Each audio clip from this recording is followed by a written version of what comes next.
খেলাকে কেন্দ্র করে ধুমধুমার পরিস্থিতি শিলিগুড়ির বাগরাকোটে। 29শে জুন 20 ও 6 নম্বর ওয়ার্ডের মধ্যে বিবাদের জেরে বুধবার সকাল থেকে রণক্ষেত্রের চেহারা নেয় গোটা এলাকা। অভিযোগ, শিলিগুড়ির হকার্স কর্নার থেকে 20 নম্বর ওয়ার্ডের একটি ছেলেকে তুলে নিয়ে যায় 6 নম্বর ওয়ার্ডের বেশ কয়েকজন ছেলে। বেধড়ক মারধর করা হয় তাকে। প্রতিবাদে থানায় বিক্ষোভ 20 নম্বর ওয়ার্ডের বাসিন্দাদের। ঘটনার রেশ কাটতে না কাটতেই বুধবার 28 নম্বর ওয়ার্ডের বাসিন্দারা চড়াও হয় 6 নম্বর ওয়ার্ডের বাসিন্দাদের ওপর। দুপক্ষের বাদানুবাদে শুরু জোরদার অশান্তি, ক্ষোভ বিক্ষোভে অবরুদ্ধ জনজীবন। 20 নম্বর বাসিন্দাদের অভিযোগ, এই খেলায় অংশগ্রহণ করে একটি ছেলে শিলিগুড়ি হকার্স কর্নারে একটি দোকানে কর্মরত। তাকে নাকি 6 নম্বর ওয়ার্ডের কিছু ছেলেরা উঠিয়ে নিয়ে গিয়ে বেধড়ক মারধর করে এবং যার প্রতিবাদে কিন্তু এই 20 নম্বর ওয়ার্ডের বাসিন্দারা থানায় গিয়ে বিক্ষোভ পর্যন্ত দেখান। অভিযোগ, আজ সকালে 28 নম্বর ওয়ার্ডের বেশ কিছু ছেলেরা গিয়ে এই 20 নম্বর ওয়ার্ডের বাসিন্দাদের মারধর করে এবং যে পরিস্থিতি এই মুহূর্তে তৈরি হয়েছে, গাড়ি ভাঙচুর থেকে টোটো ভাঙচুর, মানে গোটা পরিস্থিতি একেবারে থমথমে। বিক্ষোভ ছত্রভঙ্গ করতে ঘটনাস্থলে পৌঁছয় শিলিগুড়ি মেট্রোপলিটন থানার পুলিশ। শুরু পুলিশের লাঠিচার্জ। পরিস্থিতি সামাল দিতে পুলিশ কাঁদানে গ্যাস ছুটতে বাধ্য হয়। পুলিশকে লক্ষ্য করে ছোড়া হয় ইট পাথর। আটক একাধিক বিক্ষোভকারী।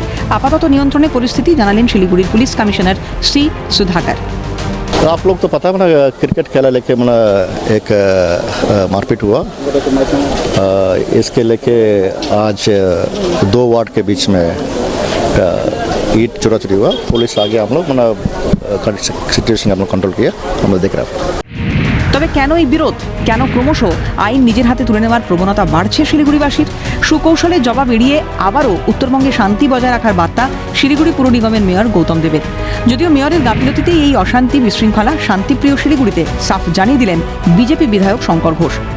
শিলিগুড়িতে শান্তি, শৃঙ্খলা, ঐক্য, সম্প্রীতি, মিলন এবং উন্নয়নের পথে সবাইকে নিয়ে একসাথে আমরা চলতে চাই। সবার কাছে আবেদন থাকবে যে বিজেপি ভ্রান্ত রাজনীতির মধ্যে যেন কেউ পা না দেয়। স্বাভাবিকভাবে শিলিগুড়ি একটা অপরাধীদের স্বর্গ রাজ্যে পরিণত হয়েছে। তার দায় যদি কাউকে নিতে হয়, সেটা মেয়র সাহেবকে নিতে হবে। এই যে আইন শৃঙ্খলা বা প্রশাসন ভেঙে পড়বার পেছনে বর্তমান মেয়র সাহেব কতখানি দায়ী, সেটা নিশ্চিতভাবে শিলিগুড়ির মানুষ বিচার করবে। শুধু শহর শিলিগুড়ি নয়, রাজ্যেই অপরাধ নিয়ন্ত্রণ করা কষ্টকর হয়ে দাঁড়িয়েছে। সামান্য ক্রিকেট খেলাকে কেন্দ্র করে অশান্তি, পড়শি যুবককে মারধর, কিন্তু কেন এই আগ্রাসী মনোভাব জনতার? স্থানীয় প্রশাসনের নজরদারিতে গড়িমসির জন্যই ক্রমশ উত্তরবঙ্গে শান্তি বিঘ্নিত। অশান্তি নিয়ে দায় ঠেলাঠেলি হলেও অস্বস্তিতে শাসক দল, তা বলাই বাহুল্য। ক্যামেরায় সৌমেন্দু মজুমদারের সঙ্গে পার্থপ্রতিম দাসের রিপোর্ট, ক্যালকাটা নিউজ।